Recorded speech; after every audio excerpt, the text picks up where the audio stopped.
નમસ્કાર, ન્યૂઝ 18 ગુજરાતીમાં આપનું સ્વાગત છે। આપની સાથે હું છું કોમલ। સમાચારની શરૂઆત કરીએ તો ગરમીમાં રાહત આપતી હવામાન વિભાગ દ્વારા આગાહી કરવામાં આવી છે। 30 મે થી 1 જૂન દરમિયાન વરસાદની આગાહી કરવામાં આવી છે। ગાજવીજ, ભારે પવન સાથે હળવા વરસાદની આગાહી કરવામાં આવી છે। 30 મેના સાબરકાંઠા, અરવલ્લી, મહીસાગરમાં વરસાદની આગાહી કરવામાં આવી છે। 31 મેના સાબરકાંઠા, અરવલ્લી, મહીસાગર, દાહોદ, પંચમહાલમાં વરસાદની આગાહી કરવામાં આવી છે।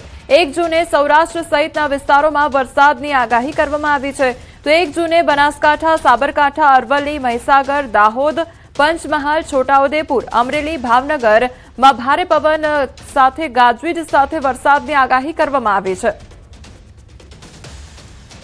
30 मई से लेकर 1 जून तक इक्का दुक्का स्थानों में हल्का से मध्यम बरसात होने का संभावना रहेगा और जो इसके साथ बारिश के साथ मेघ गर्जना भी संभावना है और इसके साथ बिजली का भी संभावना रहेगा।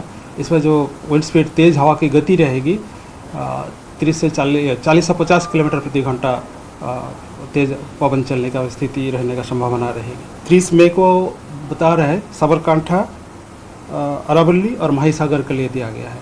उसके आगे 31 मई को ये 3 डिस्ट्रिक्ट के साथ पंचमहल और दाहोद ऐड हो जाएगी ये गुजरात रीजन में। और 1 जून को दोनों रीजन, गुजरात रीजन और सौराष्ट्र कच्छ दोनों रीजन में इक्का दुक्का स्थानों में हल्का से मध्यम बरसात और जो बिजली गिरने का संभावना रहेगा मेघ गर्जना के साथ। आगामी 3 દિવસ તાપમાનમાં કોઈ ફેરફાર નહીં તો આગામી 3 દિવસ વાતાવરણ શુષ્ક રહેશે। 3 દિવસ બાદ તાપમાનમાં 2 થી 3 ડિગ્રીનો થશે ઘટાડો। સૌરાષ્ટ્ર કચ્છના કાંઠા વિસ્તારોમાં 3 દિવસ ભારે ગરમી રહેશે તો કાંઠા વિસ્તારમાં ગરમ પવન ફૂંકાશે। ગરમ અને ભેજવાળા પવન ફૂંકાવાથી ઉકળાટની સ્થિતિ બની રહેશે। अगले 3 दिन तापमान में कोई बड़ा बदलाव नहीं रहेगा। उसके आगे ग्रेजुअल फॉल रहेगा 2 से 3 डिग्री सेंटीग्रेड।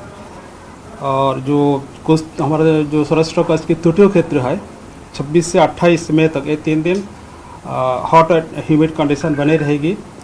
गर्म और उष्ण उमस भरी पवन के कारण असहज स्थिति बने रहने का संभावना रहेगी। समाचाરમાં આગળ વાત કરીશું તમારા શહેરના મેયર કોણ તેના વિશે।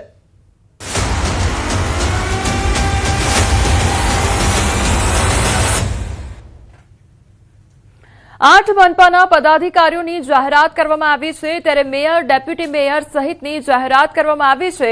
અમદાવાદના મેયર તરીકે હિતેશ બારોટનું નામ સામે આવ્યું છે તો અલગ અલગ નામોની જાહેરાત થઈ છે। 8 મનપાના જે પદાધિકારીઓ છે તેમના નામોની જાહેરાત થઈ છે। મેયર, ડેપ્યુટી મેયર સહિતની જાહેરાત થઈ છે।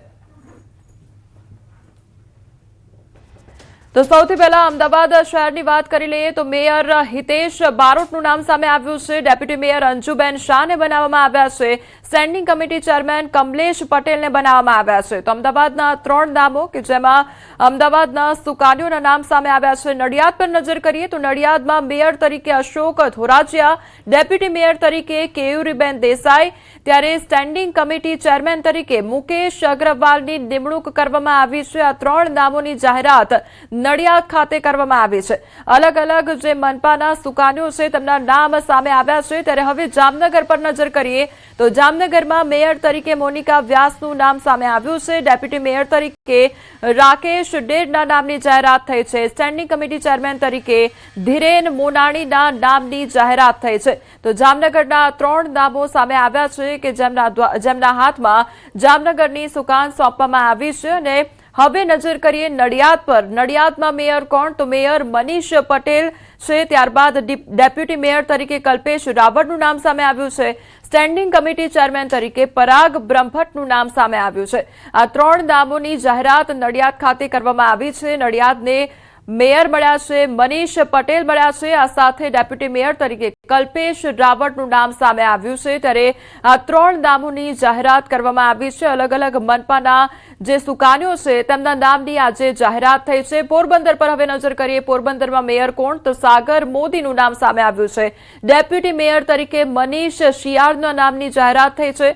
તો સ્ટેન્ડિંગ કમિટી ચેરમેન તરીકે વિક્રમ ઓડેદરાના નામની જાહેરાત થઈ છે।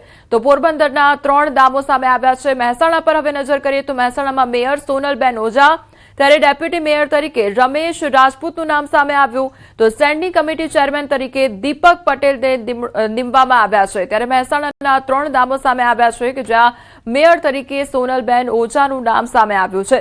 હવે ગાંધીધામ પર નજર કરીએ તો મેયર તરીકે દિવ્યાબેન નાથાણીની નિમણૂક કરવામાં આવી છે।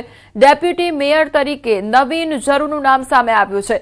સ્ટેન્ડિંગ કમિટી ચેરમેન તરીકે તેજસ શેઠના નામની જાહેરાત કરવામાં આવી છે। તો ગાંધીધામના 3 નામ કે જેની જાહેરાત કરવામાં આવી છે। મેયર, ડેપ્યુટી મેયર અને સ્ટેન્ડિંગ કમિટી ચેરમેનના નામોની જાહેરાત થઈ ચૂકી છે। તો મોરબીમાં હવે નજર કરીએ તો મોરબીમાં મેયર કોણ? તો મેયર છે ઉત્તમ સુરાણી। ડેપ્યુટી મેયર તરીકે ચિરાગ રાણપરાના નામની જાહેરાત થઈ છે। સ્ટેન્ડિંગ કમિટી ચેરમેન તરીકે જયંતિ પરસુંબિયાના નામની જાહેરાત થઈ છે। તો મોરબીના 3 નામો મેયર, ડેપ્યુટી મેયર અને સ્ટેન્ડિંગ કમિટી ચેરમેનના નામોની જાહેરાત થઈ છે। એમાં મેયર તરીકે ઉત્તમ સુરાણીના નામની જાહેરાત થઈ છે। અમદાવાદના નવનિયુક્ત મેયરનો મોટો નિર્ણય સામે આવ્યો છે। અમદાવાદના મેયર હિતેશ બારોટની જાહેરાત કરવામાં આવી છે। મેયરને મળતી સુવિધાઓ હું નહીં લઉં તે પ્રકારની જાહેરાત તેમના દ્વારા કરવામાં આવી છે। મેયરની ગાડી હું નહીં વાપરું તેવું તેમના દ્વારા કહેવામાં આવ્યું છે। તો હું મેયર બંગલામાં રહેવા નહીં જાઉં તેવી પણ જાહેરાત કરવામાં આવી છે। પ્રોટોકોલ મુજબ જરૂર પડશે તો જ ગાડીનો ઉપયોગ કરીશ। મેયરને મળતા કોઈ પણ પ્રકારના વાઉચર પણ સ્વીકારીશ નહીં તેવી વાત પણ તેમના દ્વારા કરવામાં આવી છે। આવનાર દિવસમાં મેયર તરીકેની જે સવલતો મળવાની છે, અહીંયા પ્રજા સમક્ષ રહેવા સિવાય, પ્રજાના ચા પાણી સિવાય અમદાવાદ શહેરનું મારા માટે કોર્પોરેશનની જે કોઈ સુવિધા મળે છે એ મારા માટે કોઈ કામની નથી।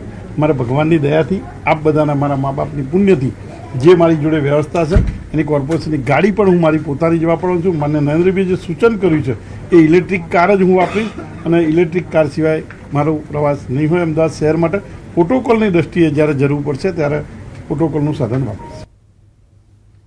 દિયોદર તાલુકા પંચાયતની સામાન્ય સભા પૂર્વે બનાસકાંઠામાં રાજકારણ ગરમાયું છે। ચૂંટણી અધિકારી તરીકે ડેપ્યુટી કલેક્ટર ડીએન કાછડની નિમણૂક સામે કોંગ્રેસે સખત વિરોધ નોંધાવ્યો છે। તો કોંગ્રેસનો આક્ષેપ છે કે ડીએન કાછડ પક્ષપાતી વલણ ધરાવે છે અને તેમના હેઠળ નિષ્પક્ષ નિર્ણય શક્ય નથી। નોંધનીય છે કે ગત 25 મેના રોજ ડીએન કાછડે કોંગ્રેસ કાર્યકરો સામે એફઆઈઆર નોંધાવી હતી। જિલ્લા કોંગ્રેસ પ્રમુખ ગુલાબસિંહ તેમજ ગેનીબેન ઠાકોર સહિત કોંગ્રેસના આગેવાનોએ કલેક્ટરને લેખિત રજૂઆત કરીને સામાન્ય સભા માટે અન્ય અધિકારીની નિમણૂક કરવાની માંગ કરી છે।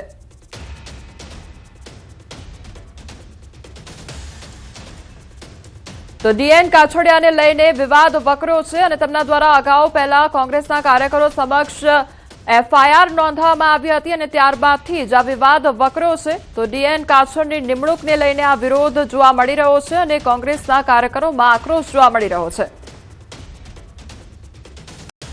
પેટા ચૂંટણીમાં વિજેતા બન્યા બાદ ઉમરેઠ વિધાનસભા બેઠકના ધારાસભ્ય હર્ષદ પરમારે ગાંધીનગર વિધાનસભા ખાતે વિધિવત રીતે શપથ ગ્રહણ કર્યા છે। આ શપથવિધિ સમારોહ માટે તેઓ વિધાનસભા અધ્યક્ષ શંકર ચૌધરીની ચેમ્બરમાં પહોંચ્યા હતા, જ્યાં તેમની સાથે મુખ્યમંત્રી ભૂપેન્દ્ર પટેલ તેમજ કેબિનેટ મંત્રી જીતુ વાઘાણી અને ઋષિકેશ પટેલ ઉપરાંત રાજ્યકક્ષાના મંત્રીઓ પ્રવીણ માળી અને કૌશિક વેકરિયા પણ ખાસ ઉપસ્થિત રહ્યા હતા।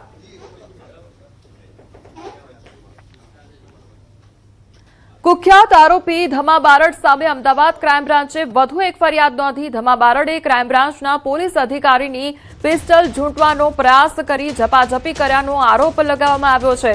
તો સાયન્સ સિટી રોડ પરથી ઝડપાયો છે નાસ્તો આરોપી ધર્મેન્દ્રસિંહ ઉર્ફે ધમો કૃષ્ણનગર પોલીસ સ્ટેશનના ગંભીર ગુનામાં ફરાર હતો। તો આરોપીને હોટલ ટેરાઝોમાંથી ઝડપી પાડવામાં આવ્યો હતો। ક્રાઇમ બ્રાન્ચ આરોપીને લઈ જતી વખતે ઓક્સિજન પાર્ક નજીક હુમલો થતા ફાયરિંગ કરવું પડ્યું હતું। ફાયરિંગમાં આરોપીના ડાબા પગમાં વાગી ગોળી, તો ગોળી વાગતા હાલ સારવાર માટે સોલા સિવિલ હોસ્પિટલમાં આરોપી વિરુદ્ધ ડીસીબી પોલીસ સ્ટેશનમાં વધુ એક ગુનો નોંધાયો છે। ઘટનાને લઈને પોલીસે વધુ તપાસ હાથ ધરી છે।